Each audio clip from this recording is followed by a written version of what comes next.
Bulilyaso na, just now, breaking news na bigla ang lahat. Sen Robin Padilla sumabog na. Aba, syempre, etong balitang ating matutunghayan ngayon ay nagbula kay Balitang Pinoy TV. At syempre, ito po ang inyong lingkod na si BT na magbibigay ng reaksyon at komento dito sa video na ating matutunghayan ngayon. At huwag na natin pagtagalin at sabay-sabay na nating panoorin ang naman ng video na hatid sa atin ni Balitang Pinoy TV at bibigyan natin ng reaksyon ng balitang ito. Pasok! TV Balitang Pinoy TV. Okay, ayan. And we are live ngayon sa ating YouTube channel. At ayan, syempre bago natin simulan, nais ko nga pala magbigay ng credits dito sa boses na madidinig natin ngayon at bibigyan ng reaksyon. Walang iba kundi si Sir Don Mar TV. Syempre suportahan nyo din ang kanyang channel, mga katunay. Tuloy natin. Pag-usapan nga pala natin, I know it's a holiday, it's a Halloween. Yes. Panahon ito sa mga araw po ng mga patay. Pero patuloy pa rin tayo, no? Happy Halloween sa lahat ng mga nanonood ngayon sa Don Mar TV. At pag-uusapan natin itong buti pa itong si Senator Robin Padilla ay nag-ikot, no? Sumakay ng helicopter itong si Senator Robin Padilla at ipinakita niya ang nangyari, bakit bumaha. Okay? May natuklasan po si Robin Padilla. Aba! Ito pala yung reason bakit sobrang baha sa Pilipinas. Aba! At ipinakita niya doon sa kanyang aerial inspection na hindi ito ginawa ni Presidente Bongbong Marcos. Nagawa lamang ng isang senador. Buti pa itong si Robin Padilla na wala siyang masyadong resources, pero tinitake advantage niya, sumakay siya ng helicopter at ipinakita niya doon na medyo nakakahiya po ang gobyernong Marcos dahil nakita talaga doon ang ebidensya. Sira-sira yung mga flood control projects. Nako. Grabe. So talagang nagtaka si Robin siguro kung bakit laging baha. Ang laki-laki naman ng pondo na lumalabas tapos nagbabaha. Siguro hindi na siya nakatiis, 'di ba? Ganyan talaga pag hindi ka makatiis sa nangyayari, kung ikaw talaga makabayan ka, iniisip mo yung mga tao. Syempre yung mga tao nahihirapan sa mga baha-baha na 'yan. Eh yung mga mayayaman naman di nahihirapan 'yan. Hindi nahihirapan maglimas 'yan. 'Di ba? So syempre, napag-isipan ni Robin kaya siguro siya nag-aerial. Tinignan niya aerial inspection, mantakin mo isang senador. 'Di ba? Nagkusa na alamin kung ano ang nangyayari. 'Di ba? Sa mga pinagawaan niyang flood project na 'yan. Siyempre magtataka ka kasi, laki naman ng puhunan, laki naman ng kung tutuusin nga, kayang-kaya mo ng harangan ng mga bakal, yung mga ba 'yan? Mga parang toneladang bakal yung mga tubig. 'Di ba? Kaso hindi walang nangyayari. Nagbabaha pa rin, lumulubog pa rin ng Pilipinas. Hindi ang buong Maynila. 'Di ba? Kaya nakakapagtaka. Oh, may nakita nga akong isang video, yung parang gumuguho, yung parang mga buhangin lang ata, walang patigas. Flood control project. Parang ginastosan lang ng konting simento lang, konting buhangin lang. Oh, tayo na natin 'yan. Pampaharang na ng bahayan. So sabay-sabay natin yung panoorin dito sa vlog na ito. Yung aerial... Ayokong kunin yung foreman nun. Pag nagpagawa ka ng bahay, malamang ko magiba. Mga pag ginanong ko lang yung pader nun, malaglag yung bahay. So ni Robin Padilla. Yung aerial inspection ni Bongbong Marcos, ano lang yun photo op. Ano lang yun, papugi sa kamera yung ginawa ni Bongbong Marcos. Pero ito talaga si Robin Padilla. Ito yung tamang aerial inspection. Ginawa ni Robin Padilla. Ayos, Pinoy. Ayos. Na may common sense na talagang nagtatrabaho. Hindi kagaya ng isang bangag dyan, nag-aerial inspection, paturo-turo pa sa kamera, paputo-op, papugi sa kamera, na para tingnan na nagtatrabaho siya. Nakakahiya Mahirap yung turo ka ng turo, baka manuno sa punsukan. Di ba? Dapat kinakagat niya yung daliri niya. Tapos maguguhit siya ng krus sa lupa. Lalaki itlog. Di ba, Sir Don Mar? May kasabihan, bawal magturo. Pag turo ka ng turo, mamamatanda ka. Di ba? Bawal yun. Bibibim, turo ng turo. Kaya pala, sa sobrang laki nitong mga flood control projects na ito, sa sobrang laking budget na ito, sira-sira pala yung flood control projects. Ay! Kita mismo ni Robin Padilla Saan napupunta yung pinangpapagawa daw? Pinangja Jollibee, pinangmamakdo, pinangcha Chowking. Oh, nabanggit ko sila dito, ha? Oh, parang libre plug pa yun, ha? Baka naman. Itong Marcos administration, 5,500 flood control projects, pero sira-sira pala yung itong mga proyekto na ito. Nakakahiya kayo. Nililin lang nyo ang taong bayan. Akala namin meron talagang nag-i-exist na magandang flood control projects kasi ipinagmayabang noong time ng SONA. Pero yun pala, natuklasan ni Robin Padilla, sira-sira. Grabe, ipapakita ko yan mamaya sa inyo. Bago ang lahat... Hindi, Sir Donmar, at least daw meron kahit sira-sira. Bago natin ito pag-uusapan... Lang yan, sira-sira. Bantakin mo, pagmamalaki mo, ganun pala, sira-sira. Para sinabi na, hindi naman mapupuntahan dito yan. Wala naman silang pakialam eh. Yari kay Senator Robin, nag-ikot. Hinati. Lang yan, makapag-ikot-ikot ka, tignan nga natin kung bakit nagkakaganto yung Pilipinas. Kung bakit binabaha. Ayun, huli! Share itong video na ito. Ayan! Guys, kakalat ito sa taong bayan. Okay, sabay-sabay nating i-like muna at i-share itong video natin, Facebook at YouTube. 1, 2, 3, go! Go! Okay, like and share para marami Donmar TV. And also guys, paki-subscribe at paki-follow subscribe para sa Sir Donmar. sa mga balita na kagaya nito. At ma-notify ang inyong mga cellphones kung meron tayong breaking news. Okay? So, kagaya nito, breaking news ito. So, sabay-sabay natin i-follow, i-subscribe, Facebook at YouTube. Ready? Follow, subscribe. 1, 2, 3, go! Go! Ayan, thank you very much. So, ako, sa totoo lang, no? Sa totoo lang, bakit hindi ako naniniwala na pang-last itong si VP Sara? Kasi si Bongbong Marcos at itong si House Speaker Romualdez, bad trip na sila sa flood control projects. Ha? Bad trip sila sa flood control projects. Ngayon, pinatunayan yan ni Robin Padilla, itong flood control projects. Di ko lang maiintindihan bakit kaya ni Robin Padilla mag-aerial inspection ng very productive. Pero bakit si Bongbong Marcos, ang kanyang aerial inspection, parang papogi lamang sa kamera? Mantakin mo, no? Ang sumisira sa pangalan nila yung flood control project na yan. Oo, ayun ang sumisira. Isa sa sumisira. At ang talagang nagiging kasabwat ng flood control project na yan ay yung bagyong dumarating. Talagang pinapatunayan ng bagyo na wala talagang ginagawa ng mga project na yan. Parang ganun. Diba? Kasi kung may ginagawa talaga, sa laki ng nababalitaan natin na mga pondo na ganyan sa pagpapagawa niyan, hindi dapat, diba? Sinasabi ko nga kahit mga bakal-bakal, kaya mo na ipagawa niyan. Baka kaya mo na magpagawa ng 1 milyong barko ni Noah. 'Di ba? Oh, kaya magtataka ka. Bakit hindi mapigilan yung baha kung gawa na yung mga project na 'yan? Tapos makikita nga ganun, nakakadismaya naman 'yun. O doon na naman magsisimula yung tanong na 'yan. O saan napupunta yung pinampapagawa niya na sinasabi? O ano na naman ang magiging alibay? Ano na naman ang sasabihin? Ay, nakalimutan ko. Hindi pa pala tapos. Sinementohan lang yan. Ihuli na natin yung graba. Para mga ganun. Paano ba yun? So, kung makita yan, kung yung tsura niyan, eh. Di ba? O kaya, yung mga simento niyan, di pa binibili. Sarado yung nagtitinda ng simento. Okay, dahil napahiya itong si Bongbong Marcos sa sasabihin na naman, eh. Robin Padilla. Ipinakita ni Robin Padilla gaano kapalpak itong patingin, flood Sir control Donmar. projects. Ayun, nasira pala itong flood control projects na ito. Oh. Na pinaglaanan ito ng Yari malaking kayo kay budget. Senator Robin. Ha? Pero, di ba, sira, hindi po effective. Meaning to say, nagsayang lang po ng pera ng taong bayan. Nakakasakit po ito ng damdamin ng... Iniisip nila, hindi na baling magsayang. Maghuhulog na naman sila eh. Di mapapalitan na naman. Kawawa naman yung mga taong bayan talaga, no? Mga Pilipino, hindi nagamit masyado ng husto ang ating pera ng taong bayan. At dahil dito sa kanilang ginawa sa flood control projects, marami pong taong bayan yung, di ba, nasyusyutay.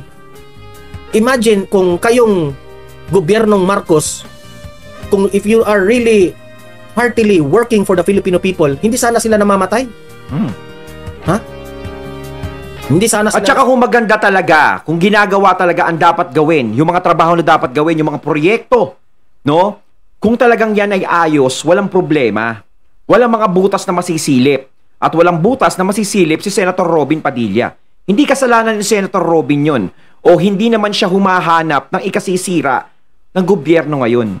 Siyempre, yung tao siguro nagka-interes. Kumbaga parang interesado ko sa nangyayaring to kung bakit nagkakaganito yung lugar sa atin, yung Kamaynilaan, bakit lumulubog. So siya na yung kumilos. Nakita niya ganun ang nangyayari. So sino ang may gawa nun? 'Di ba? So syempre sila, 'di ba? Yung mga gumagawa niyan. Ngayon, pagkakaalam natin, may mga pondong lumalabas, bakit nagkakaganon? 'Di ba? Siguro hindi nyo inaasahan na may isang Senator Robin na mag-iikot o mag-iimbestiga sa nangyayari. Dahil yung tao talaga is talagang iniisip niyo kapakanan ng mga tao. Kasi nga 'di ba pag may mga nagbabaha, matitinding landslide ang nangyayari, is ang daming nabibiktimang mga tao. 'Di ba? Ang daming nasasawi, mga bata nga, 'di ba? Nasasawi diyan sa bagyo na 'yan. Tapos magbabaha pa. Okay lang sana kung bagyo, wag nang samahan ng baha.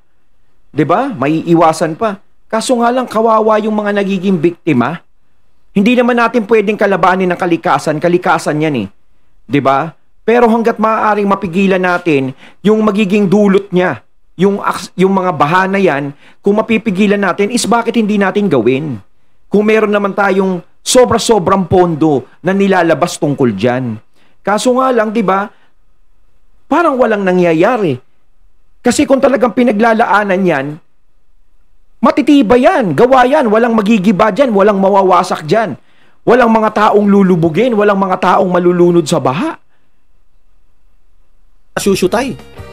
Pero parang baliwala lang ninyo itong flood control projects na ito. Para lang kayong, sige, gawa tayo ng flood control project, bahala na si Batman. Parang ganun. Hindi sana ganyan. Dapat when you work on something, you have to dedicate your heart. Yes. Give it to the fullest. Yes. Okay? Hindi pwede yung paglalaruan lang natin ng pera ng taong bayan. O tayo lang tayo dito. Ganyan. Yung mga taong bayan, hirap na hirap magbayad ng buwis nila. 'Di ba? Kinakaltas pa doon sa sweldo nila. 'Di ba? Hindi na nga umaapila yung mga tao sa pagkaltas sa sweldo nila para sa buwis dahil alam naman nila yung buwis nila is makakatulong sa bayan natin. Makakatulong din naman sa mga Pilipino. Hindi na sila umaalma sa ganon. Kaso kung ganyan ang nakikita, dapat mo ba kaming magbayad ng buwis? Baka lahat ng mga tao magbayad ng buwis sa 2028 na lang o 2029. Baka kinurap ninyo, nagtatanong lang kami. Kasi dapat mananagot dito ang mga contractors Dapat tanungin sila. Diba? Dapat sagutin nila yan. Ng ganyan. 'Di ba? Anong materials na ginamit ninyo? Bakit nasira? Ganyan naman kasi. Wag na tayong magbulahan. Yan naman talaga ang practice ng bansang ito. Bibili ka ng mga murang mga materials para malaki yung ginansya mo. Diba? So nakakasakit. Sige, ito. Ipapakita natin ha. Mantakin mo sa proteksyon ng taong bayan, titipirin mo. Wow, Aerial inspection ni Robin Padilla. Tingnan nyo guys. Okay, ayan, tingnan natin. Wait muna, walang audio. Wait muna. Parang si Senator Robin, galit pa rin. Parang bad boy pa rin. Parang alam mo sa pelikula. Ayan. Wait muna. Audio properties. Wala talagang audio. Ayan. Ayun tingnan ninyo. Tingnan nyo yung pinaka-first. Dito.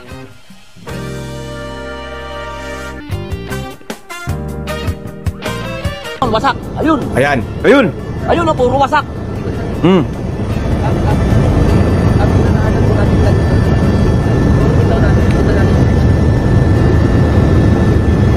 Wasak. Sabi ni Robin Padilla, puro wasak. Mantakin mo, masasabi ni Robin Padilla yun, wasak. 'Di ba? Kung nakikita niya namang maayos, bakit sinasabi niyang wasak? Diba? Samantala sinasabi nila, maayos na, nagawa na. Baka mamaya sabihin nila, Senator Robin, hindi, ngayon lang nawasak yan, bumagyo. Ayan. Baka mamaya sisihin niyo si Senator Robin, ha? Baka sabihin niyo kay Senator Robin, dumaan ka kasi, yung helicopter mo, lakas ng hangin, Nawasak tuloy. Baka masisi pa si Senator. Baka Senator, masisi ka pa dyan.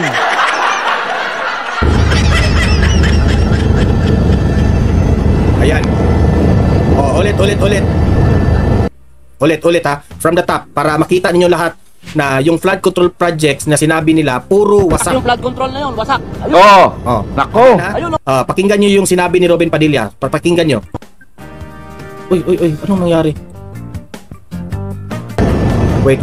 Pakinggan nyo ha. Wasak yung flood control. Ayan, Nako. Bakit walang audio? Wait muna ha. Wait. Ayan. Play. Robin, pasok. Ano ba to? Ayun na, puro wasak. Oh, ito. Yung flood control na yun, wasak. Ayun. Ayun na, puro wasak. Nako. Grabe. Again. Yung flood control na yun, wasak. Ayun. Ayun na, puro wasak. Ayan, oh. Grabe. Oh, wasak, oh. Diba? Oo nga Wasak eh. yung flood control projects, diba? Grabe, ano yung sinasabi nyong gawa na? Nasaan na yun? Ano yun? Doon sa Sona, di ba? Gawa na, ganyan. Ano yung sinasabi lang nila na gawa na? Yung tipong may magsasabi kay BBM na, President, gawa na po yung flood control natin. Tapos si Mr. President naman, syempre, maniniwala naman. Mas maganda talaga hands-on ka eh. Kung wala ka talagang alam sa ganyan, halimbawa, di mo naman alam yung nangyayari. Di ba? Halimbawa lang. Dapat talaga is ikaw mismo ang bumibisita sa mga ginagawa nila. Dapat tinetesting mo talaga. Yung parang yung tulay ni Noy Noy. Di ba? Tibay daw eh. Nagsabay-sabay sila ng lakad. Bumagsak. Buti nga yan. Walang tao dyan eh. Di ba? Kaso nga lang ang nangyayari dahil sa wasak yan, kapag bumagyo, titindi ang baha naman. Ang daming taong naapektuhan. Sila Noy Noy lang, nahulog lang nun. Diba? Nahulog. Nahulog sa ilog, gusto tulay. Diba? Pero yan, mas matindi ang nagiging perwisyo ng ganyan kung wasak. Again. Ulit natin. Wait muna ha, kasi nahihirapan ako dito sa browser eh.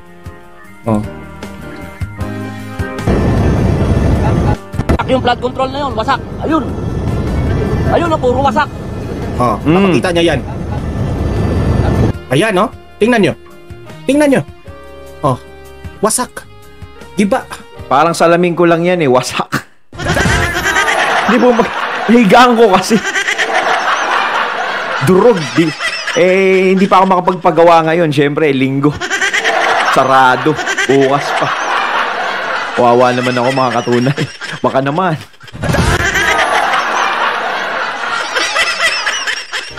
Giba yung flood control projects niya.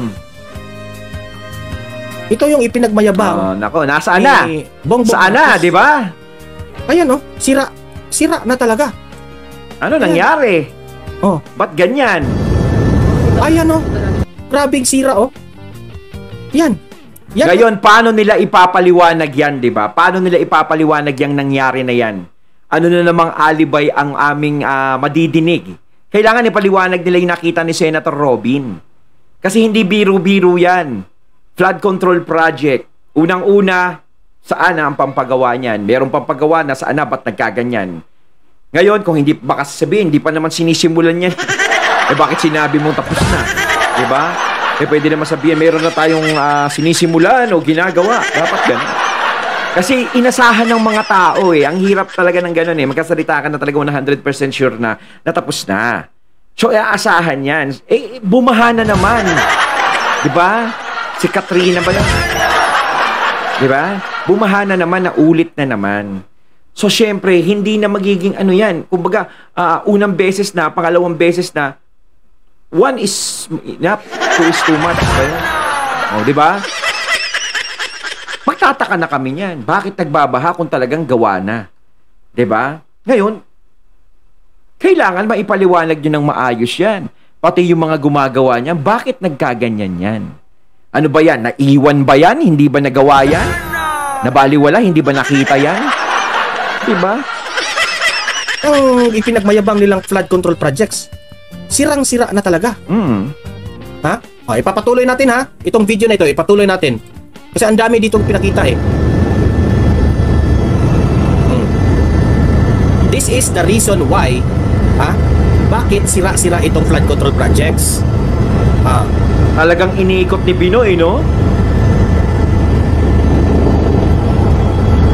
Iba ka talaga, Senator Robin. Palakpakan natin.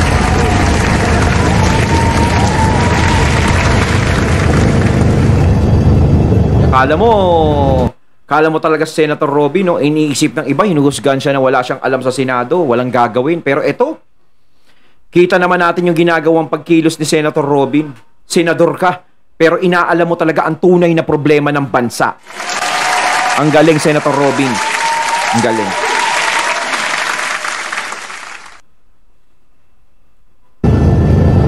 Grabe. Ayan, no?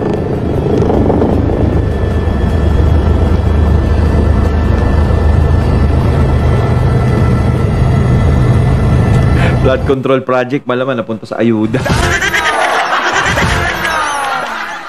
Yan. Yang makikita Yan. nyo na ano yan, flood control projects yan.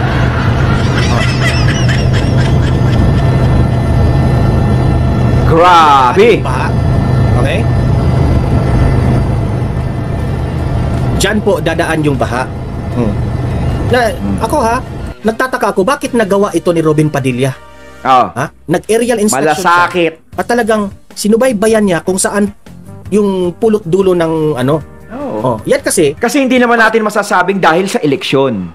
Kasi hindi naman siya hindi pa tapos ang term niya Ginawa niya yan para sa mga Pilipino, para sa mga tao. Siyempre, isa na rin siya sa naaapektuhan na siguro sa nangyayaring problema ng mga tao. Bakit nagkakaganto? Ang dami nagiging biktima ng bagyo na yan, ng baha na yan. Bakit nagkakaganyan? Kung ikaw ay sinasabi mong marami ka nang nagawa. 'Di ba? Ito nga yung magagandang senador. 'Di ba? Naiintindihan nila, alam nila ang nagiging problema ng taong bayan kasi lagi silang nakatingin sa baba. Kahit nasa taas sila, hindi nila nakakalimutang tignan ng taong bayan. Kasi yung iba, kapag nasa taas na, nakamit na yung gusto nila, wala na. 'Di ba? Yung inaasahan natin sa kanila, yung mga pangako nila, lipad na. Pero si Senator Robin, isa yan sa talagang nauunawaan niya ang hinaing ng taong bayan, ang problema ng bansa natin. Kaya, yung nagsasabi na si Senator Robin walang gagawin, eto na. Ayan, Kala nyo, pakain-kain lang yan sa hearing, kasi nasa Senado, panguya-nguya ng di ba? Hindi nyo alam, ganyan ang gagawin niya. Ganyan ang ginawa niya. Di ba? kasi siyang dike parang ganun ba? Kaya pala bumabaha kasi nasisira. Kapag merong sira po, no? So may leakage, no? Mayroong nagli-leak. At saka hindi matibay yun. Kasi kung hindi matibay ang isang bagay, di ba, na ginawa, is madaling masira yun. Lalo na kung gawang China. Alam natin tayo, galit tayo sa China. Dun sa sa ginagawa nilang pang-aabuso sa atin. Pero baka mamaya, dun din kayo bumibili ng materyales sa China. Mga simento nyo. Mas tipid daw. Kaya pala na-scatter. Diba? It's just like na merong buti meron tayong Senator Robin na nagmamalasakit sa tao. Dike yan dike. Kapag masira yan, doon pupunta yung tubig. Kaya pala nagbumabaha. Gets ninyo? Kasi nasira Nasira yung mga portion ng mga flood control projects. Ayun, natating natunghayan ng video na nagbula kay Balitang Pinoy TV at syempre yung boses na yun na nadilig natin, no? Na binigyan natin ng reaksyon. Walang iba kundi kay Sir Donmar TV at yung video na yun na nilabas ni Sir Donmar si Senator Robin. Saludo sa iyo, Senator Robin. Ayan, nakita natin ang tunay na problema. So, katakataka na talaga to mga katunay. Kayo mga katunay, ano masasabi nyo tungkol dito? Comment lang po kayo sa comment box. So once again, I'm BT and I'm out. Peace.